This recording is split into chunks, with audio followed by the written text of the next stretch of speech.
Rádio Fiscar, estamos no ar com mais uma edição do programa Educação em Debate. Nosso programa é promovido pelo Departamento de Teorias e Práticas Pedagógicas, em parceria com a Rádio Fiscar. Nós estamos no ar todas as quartas-feiras, às 11 horas, e com reprise aos sábados, no mesmo horário.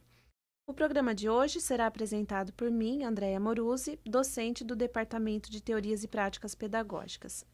E hoje nós vamos dar sequência aos temas das semanas anteriores e trouxe discussões sobre relações de gênero no contexto universitário. Mas neste programa vamos tentar ampliar um pouco o debate para falar sobre o feminismo e pensar de que maneira este movimento tem auxiliado nas discussões de gênero também, que foram temas bastante fortes nas edições anteriores. E para falar deste assunto, nós convidamos aqui a professora Roseli Mello, docente do Departamento de Teorias e Práticas Pedagógicas e coordenadora do NIASE, que é um núcleo de investigação e ação social e educativa aqui da UFSCar. E a Daniela Mara Gouveia Bellini, que é integrante, pesquisadora, mestranda, integrante do NIASE e mestranda no programa de pós-graduação em educação aqui da UFSCar. Bom dia a todas, bom dia Roseli, bom dia Daniela, muito obrigada pela presença de vocês em nosso programa. Bom dia, Andréia. Bom dia, Andréia. Bom dia, ouvintes. Né? Obrigada pelo convite. Muito bom estar aqui. Eu é que agradeço. Nós vamos fazer algumas perguntas aqui primeiro para a professora Roseli. Professora, você poderia começar contextualizando para os ouvintes o que é o feminismo? É possível falarmos no feminismo no singular ou seria mais correto falarmos em feminismos, né? E quais seriam as perspectivas mais evidentes dentro do feminismo? Poderia trazer um pouco essa discussão para os ouvintes? Bom, no geral, assim, como definição, o feminismo é um movimento de defesa dos direitos das mulheres, né? Igualdade de direitos, respeito à sua forma de ser, né? Dignidade de vida.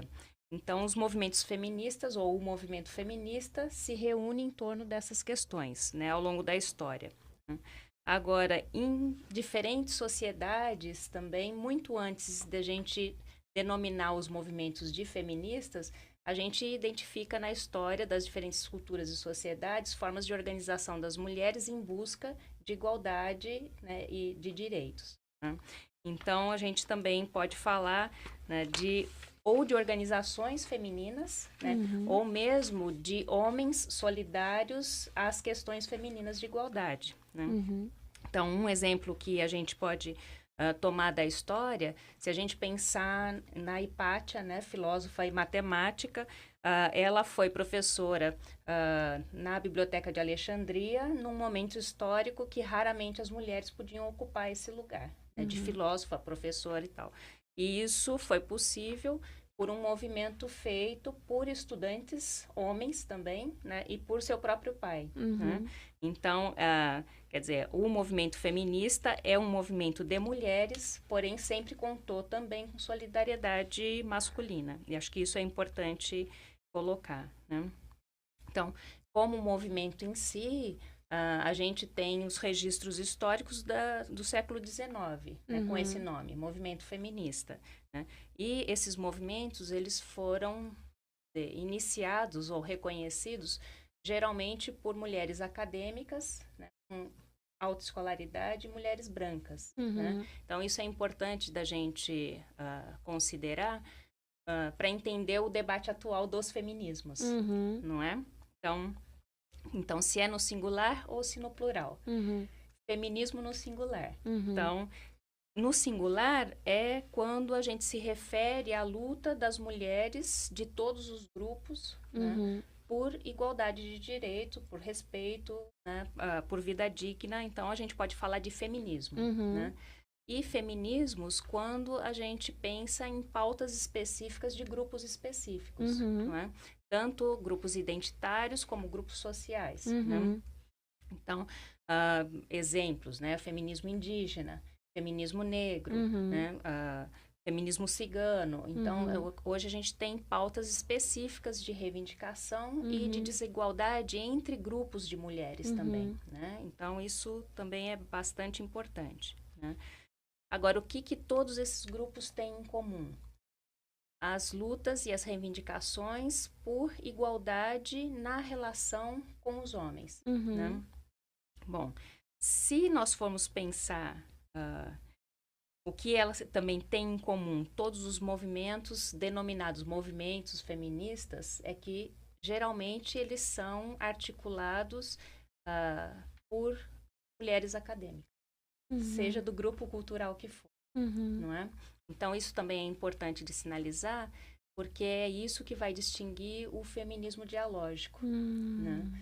Então, quer dizer, se a gente pensar nos tipos de feminismo que a literatura traz para a gente, né, como tipos, grandes tipos, a gente pensa no feminismo da igualdade, em primeiro lugar, que foi o feminismo histórico, que fez a luta por direito ao voto, por direito a trabalho, né, por direito à remuneração igual e que vem tendo um papel muito importante ainda, né? Por direito à saúde, por direito à educação. Então, esse é o feminismo da igualdade, né? Que costuma trabalhar muito com análise dos contextos, em como todos os contextos sociais as mulheres estão em desvantagem, né? Então, é um feminismo que leva um debate muito importante para todas as mulheres, né? Agora, o feminismo da diversidade, ele aparece no cenário acadêmico como um debate pontuando como esse feminismo da igualdade foi desenvolvido e ocupado por mulheres brancas e que pautaram também um jeito de ser mulher, não é? Então, o feminismo da diversidade vai estar organizado em torno de movimentos culturais, né, de origem, vamos dizer. Então, o movimento cigano, movimento de mulheres árabes, movimento de mulheres negras, reivindicando o seu direito à diversidade cultural, a sua forma de ser, a sua forma religiosa, a sua forma, né, e que é muito importante, né, porque vem trazer para o feminismo, para o debate feminista universitário, também uma diversidade que antes não estava posta, e depois seguido um debate do feminismo da diferença, né, que também vem se opor a esse feminismo da igualdade, né. Agora, o feminismo da diferença, academicamente, a gente do feminismo dialógico faz um debate em dois sentidos com o feminismo da diferença, né? Porque na análise que a gente faz, o feminismo da diferença, de um lado, produziu questões ambíguas e complicadas, e de outro, foi a porta de abertura para uma outra teoria que é muito importante também. Então, o que é o problemático do nosso ponto de vista, né? É que o feminismo da diferença, ao radicalizar o debate em torno da diferença individual, rompeu com o movimento de solidariedade com as mulheres que sofrem mais desigualdade, não é? Então, isso produziu nas acadêmicas o descompromisso, por exemplo, de se solidarizar com as lutas por melhores condições de trabalho das mulheres que têm empregos como mulheres dos serviços domésticos, por exemplo. Então, isso é o emblemático de um debate que existe, né? Que uma feminista se diz feminista, né, porque se utiliza de outra mulher para fazer. Então, ela de verdade não conseguiu igualdade, né? Então, ela conseguiu igualdade às custas de outra mulher, né? Então, esse feminismo da diferença não problematiza isso, né? Então, da perspectiva do feminismo dialógico, a gente faz esse debate. Mas, ao mesmo tempo, houve uma contribuição muito importante do feminismo da diferença, né, que foi abrir o caminho para a teoria queer. Então, que trouxe pautas muito importantes, né, que não estavam postas antes no debate, né, de radicalizar o debate e o pensamento sobre o direito das escolhas, das identidades e de que as pessoas tenham vida respeitada e digna na sua escolha, né? Então, o movimento trans. Então, nesse debate da diferença, a gente, quer dizer, vamos dizer, pontua os dois aspectos, não é? Então, o feminismo dialógico, ele nasceu, ele é um feminismo, vamos dizer, acadêmico mais jovem, né? Ele nasceu na década de 90, né? 80, 90, no debate com mulheres não acadêmicas, né? Então, ele nasce a partir de pesquisas de uma jovem pesquisadora à época, a Lídia Puigvert, né, que é da Universidade de Barcelona, e que ao se solidarizar com mulheres rurais, né, começa com elas um debate de como o feminismo acadêmico não dá conta de pautar diretamente todos os sofrimentos, crueldades e desigualdades existentes. Né? Então, a partir disso, se foi montando um grande movimento entre mulheres diferentes, mas principalmente entre mulheres acadêmicas e não acadêmicas. Né? Então, eu diria que essa é a marca central do feminismo. Então, você acabou colocando 4 perspectivas, mais ou menos, né? Um feminismo da diversidade, um feminismo da igualdade, um feminismo da diferença, que é outro, né? Não é o mesmo da diversidade, e um feminismo dialógico, né? E, Roseli, você poderia dizer qual que é a base teórica do feminismo dialógico? Né? Quer dizer, a gente sabe que tem Habermas e Paulo Freire, que têm pautado as discussões do feminismo dialógico. Mas eu queria te perguntar, o que esses movimentos, né, o que esses autores, essa perspectiva de Habermas e Paulo Freire, trazem de diferente a ponto de ser possível dizer que é uma nova perspectiva, né, diferente das demais? No Habermas, né, o apoio, além da teoria da ação comunicativa, no feminismo dialógico, a questão do debate público, que o Habermas vem desenvolvendo nas últimas décadas, né, a teoria do direito, do debate público, que a gente faça um direito público debatido, né, entre diferentes grupos sociais, culturais, para que a gente possa radicalizar o que é a modernidade. Né? Então, no debate habermasiano, a defesa é de que a modernidade não se estabeleceu. Essa é a questão. E não que ela tenha se estabelecido. Sim. E por isso ela precisa ser superada. Né? A questão é que os valores defendidos pela modernidade não foram alcançados ainda. Né? Então, ele vem trabalhando muito teoricamente para que se radicalize o estabelecimento desses valores. Né? E que para se estabelecerem democraticamente para todos os grupos, né? Mundialmente, isso tem que ser colocado em debate público entre todos. Né? E, nesse sentido, o feminismo dialógico radicaliza isso, né? De ir à raiz. Então, os movimentos sempre, quer dizer, os encontros, os movimentos, os espaços que são criados pelo feminismo dialógico são espaços para que mulheres não acadêmicas possam, ao ter acesso ao que vem produzindo os feminismos, produzirem uma crítica aberta a eles, né? E indicarem o que precisa ser incorporado para que eles se radicalizam para todas as mulheres, não só para as acadêmicas. Né? Sejam elas brancas, negras, indígenas, mas não só para acadêmicas. Né?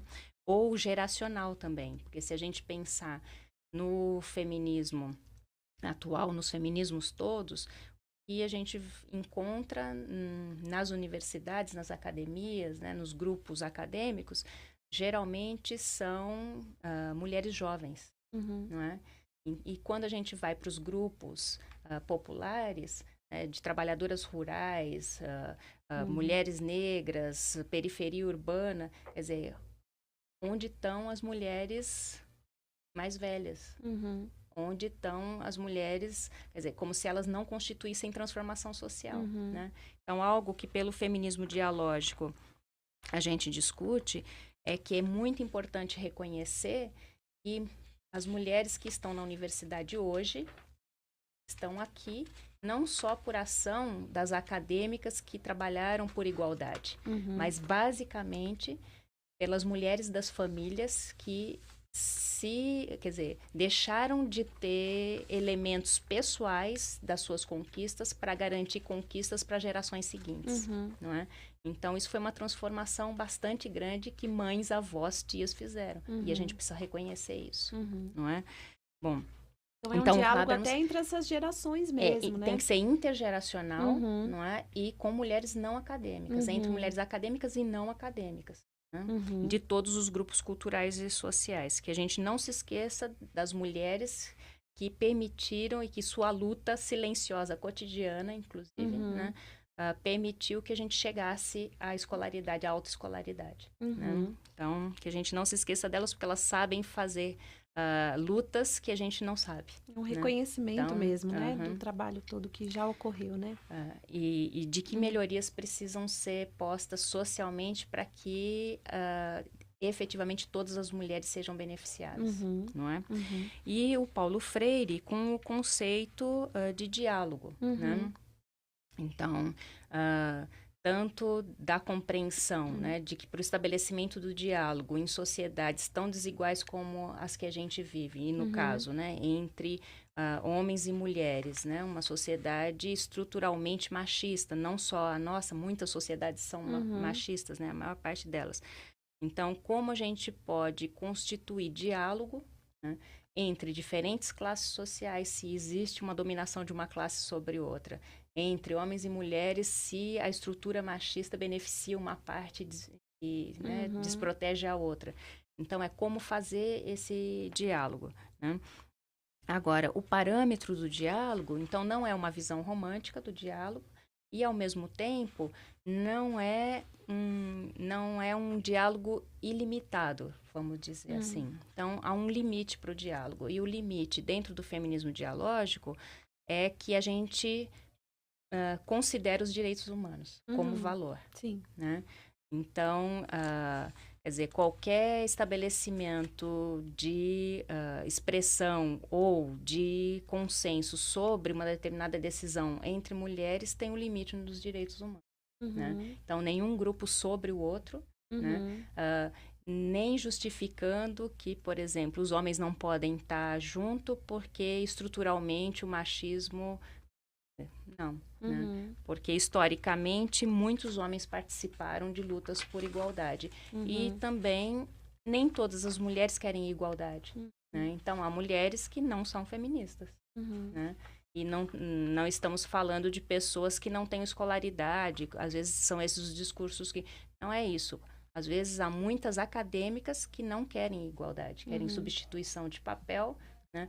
Ou, quer dizer, quando radicalizam algum discurso, às vezes defendem exatamente quem agride ou oprime outra mulher. Né? Então, e essa mulher não é uma feminista, tá certo?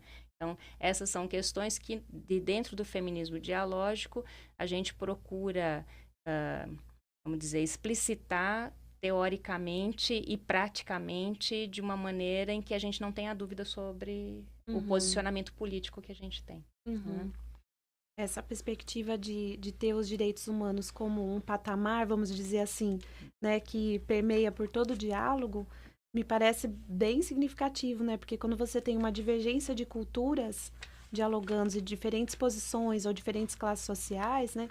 Você não tem um patamar que vai ali colocar esse limite, né? Há muitas distinções do que uma cultura ou que uma classe social considera, né, adequado ou não. Né? Então, tendo limite como os direitos humanos, você consegue mais ou menos criar uma condição do diálogo, né? Uma condição para o diálogo. Acho bem interessante. Eu queria falar um pouquinho do NIASE, então, com a participação aqui da Daniela. O NIASE, que é o Núcleo de Investigação em Ação Social e Educativa, tem trabalhado nessa perspectiva do feminismo dialógico, então, né? Pelo que eu estou entendendo.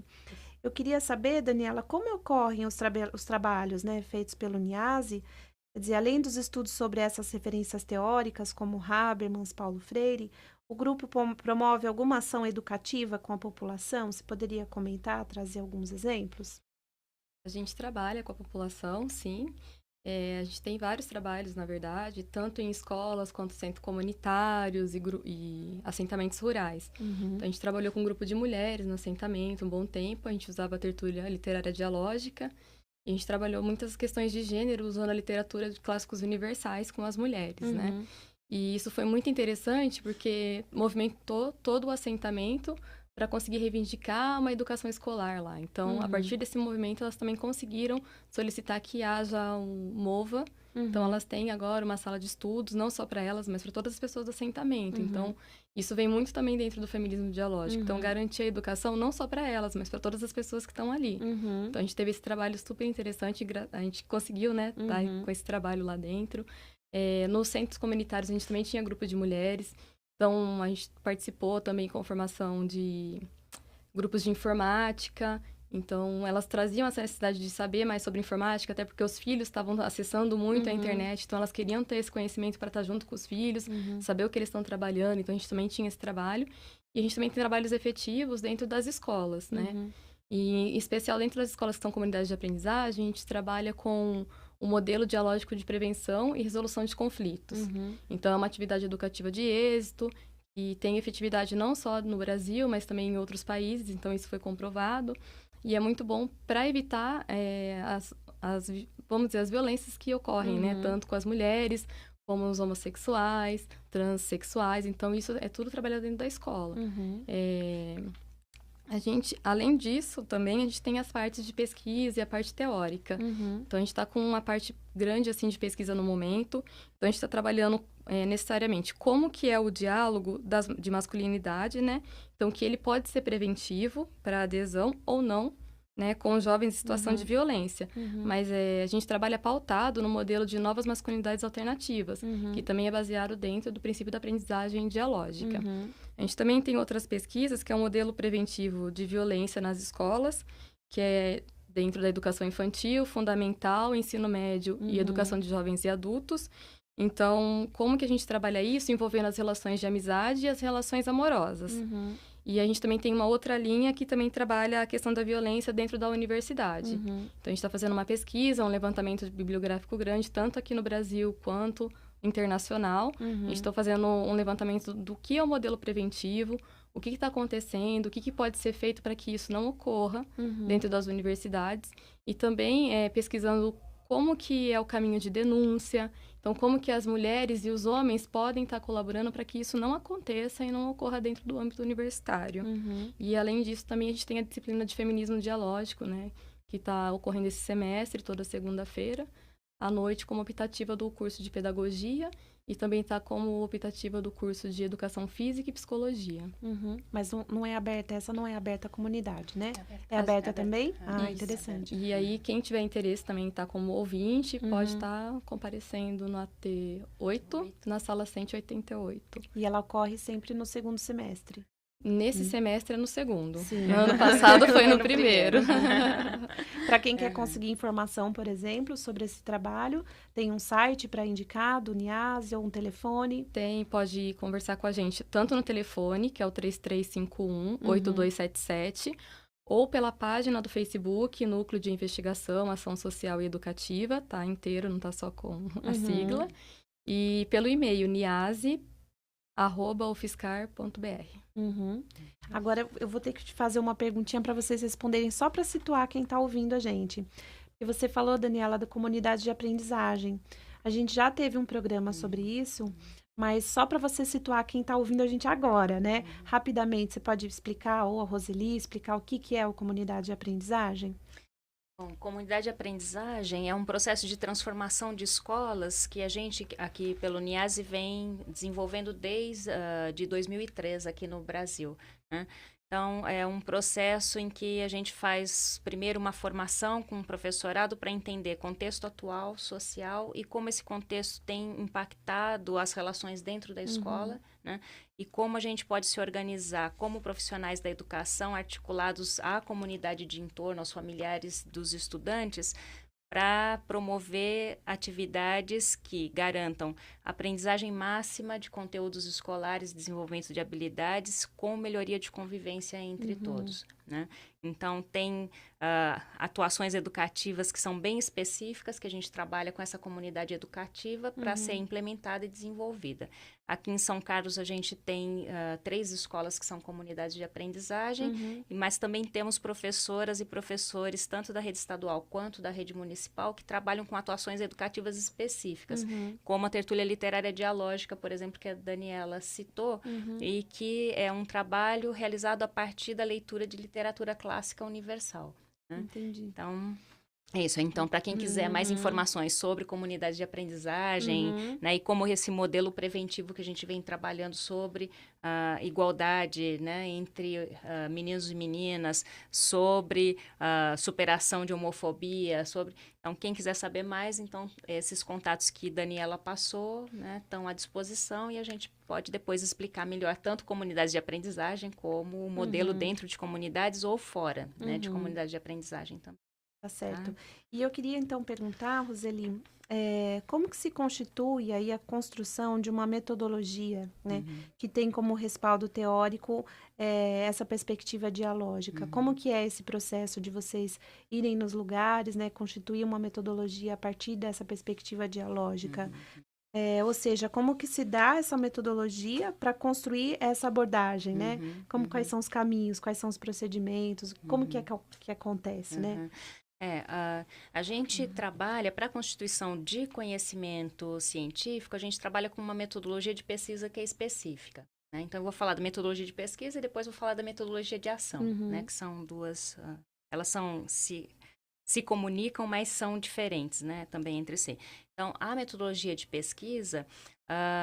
ela trabalha na perspectiva de pesquisa mista, né? Então, a gente sempre trabalha com uma parte de levantamento de dados quantitativos, porque, por exemplo, na questão de violência de gênero, a temática em si, né, ela tem muita urgência social e isso é demonstrado na quantidade de dados. Né? Então, quando a gente pega a violência contra as mulheres, por exemplo, né? Quantas mulheres sofrem agressão física no país, né, por ano? Qual é a idade dessas pessoas? Então, por exemplo, a gente ter acesso ao dado de que as agressões físicas, né, e as mortes têm ocorrido entre 15 e 44 anos, isso é um dado muito importante, né?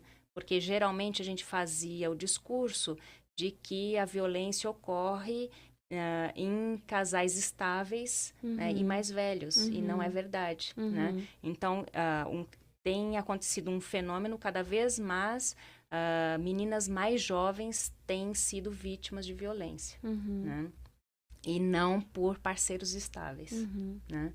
Então, quer dizer, quando a gente identifica isso quantitativamente, é um fenômeno para o qual a gente se move para daí entender qualitativamente, né? E por isso o método misto tem ajudado bastante a gente a localizar as urgências, vamos dizer, dentro da sociedade, né?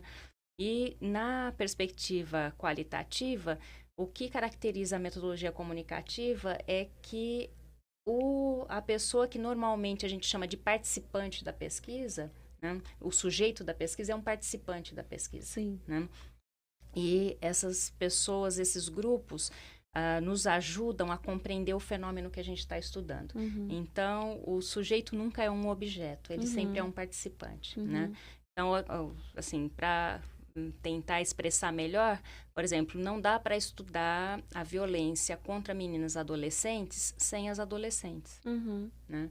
Então, para ajudar a desenhar a problemática, a compreender por que ela acontece e não simplesmente tomar dados e depois analisar sozinho. Né? Então, na metodologia comunicativa, por exemplo, a gente tem conselhos assessores. Então, desde do processo de desenhar, traçar, né, como vai ser a pesquisa, a gente já está em diálogo com pessoas que representam esse grupo, né? Para ver se a gente está entendendo bem como é o fenômeno, se a gente vai focalizar da melhor maneira. E aí, todo o processo, a gente vai discutindo com esse comitê assessor. Né? Depois, os instrumentos com esse comitê assessor. Os dados, a análise é feita com o comitê assessor. Então, qual é o papel da gente que é acadêmico? É saber muita teoria e o que está sendo produzido academicamente. Porque o diálogo que a gente faz com as pessoas participantes do fenômeno é da perspectiva do que a ciência está produzindo. Então, é para aprofundar a compreensão científica. E o debate com as pessoas não acadêmicas elas fazem questionamentos ao conhecimento científico. Então, elas nos ajudam a aperfeiçoar esse conhecimento. Então, basicamente, é isso que a gente faz em pesquisa, né? É um movimento, essa metodologia reúne pesquisadores de muitos lugares do mundo, né?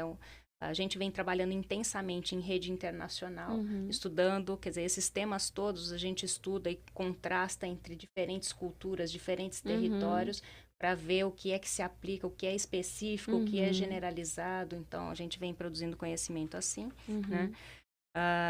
E esse conhecimento a gente procura difundir de uma forma bastante efetiva. Então, tanto na formação básica, que é o que a gente faz nas disciplinas, né? Então, em todas as disciplinas de formação básica na pedagogia, a gente traz esses conhecimentos, essas informações e, inclusive, ensina a metodologia de pesquisa para as pessoas irem se apropriando, né? E, ao mesmo tempo, a gente vai se articulando com diferentes grupos fora da universidade, né? E aí, por exemplo, na metodologia, no modelo preventivo, o que a gente faz é divulgar de onde ele vem, quais são os resultados, né? Porque não é uma boa ideia, né? É assim, são modelos super estudados, implementados em pequena escala, e quando funcionam, isso começa a ser estendido, e aí vai sendo estudado de novo para ver o tipo de impacto que tem, até chegar em amplo impacto, né? Então, quando a gente vai a público, é porque a gente já sabe qual é o resultado que vai dar, né? E isso a gente tem feito, por exemplo, nas escolas aqui em São Carlos, frequentemente professores nos chamam, né? E, assim, um professor pede para a gente ir falar na escola, e quando a gente apresenta o modelo todo, e por quê, e os argumentos, e o que vai acontecer se isso for implementado e tal... Geralmente, aí as escolas nos chamam para implementar o modelo inteiro, né? Então, isso tem acontecido aqui. Não só aqui, né? No Brasil, a gente está com mais de 700 escolas trabalhando. O modelo preventivo, por exemplo, né? E na América Latina, nós já estamos com 8 países, né? Então, isso vem se estendendo fortemente. Sempre em interlocução com, né, a vida real, vamos dizer assim, que é para isso que a gente estuda, né? Então... E é uma metodologia que envolve muitas pessoas, né? Sim, muitos participantes, porque se você tem esse conjunto de assessores que analisam, que trabalham juntos, mais as pessoas que estão lá demandando uma situação, mais vocês que vão dialogar, né, com alguns conhecimentos. Então, envolve muitas pessoas, né? Não é uma pesquisa individual que você senta numa mesa e faz, né? É bem interessante. E com essa sua resposta, né, me deu gancho aqui para fazer a pergunta para a Dani, que é em relação a como acionar o NIASE, né? Quer dizer, a Roseli está falando que a partir de alguns temas que são recorrentes, que se observa que são importantes se analisar e se estudar com profundidade, né? Vocês começam a constituir uma metodologia aí de intervenção, um lugar de intervenção, ou as escolas te chamam, né? Então, eu queria perguntar como é que funciona, né, essa escolha, para você detalhar um pouco mais. Você pode... chamar o NIASE vai lá e participa junto à comunidade, a comunidade pode te chamar para determinadas ações, para determinadas intervenções. Como é que funciona essa escolha, né, dos locais a terem um trabalho com essa perspectiva dialógica? No caso, né, nós do NIASE, a gente trabalha com a perspectiva que a escola procure a gente. Então, a gente sempre deixa disponível nossos canais de contato, se tem interesse, procurar. Até porque a gente não quer impor nada a ninguém. A pessoa tem que ter vontade e consciência de estar trabalhando e ver que aquilo dá resultado. Então, como a gente trabalha com coisas que são comprovadas cientificamente, a gente sabe que dá resultado, então a gente espera que as professoras trabalhem com a gente.